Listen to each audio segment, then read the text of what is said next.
কার পয়সা? আমার পয়সা। কে দিছে? দাদা। কুড়ি যাবে তুমি? দোকানে। আপনি কোথায় যাবেন? আপনি কোথায় যাবেন? আমার দিয়ে তো তোমার যাওয়া। হেই। পয়সা কি তোরা দিছে? এই দাদা। আমার দিছে এই যে বাটার পাইছি যে ওষুধ আনমু। এই যে দুঃখ পাইছি যে না না না না না। দেখি পয়সা এই যে কত? 2 টাকা। 50 টাকা। 50 টাকা। দেখাও তো দেখি আরে কত?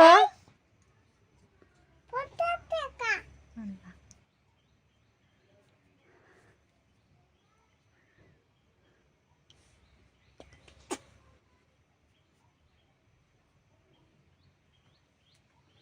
চলো আমার 20 করলে 18 আমার পয়সাটা দাও, জিল কাইতেছে আমার। পয়সাটা আমাকে দাও।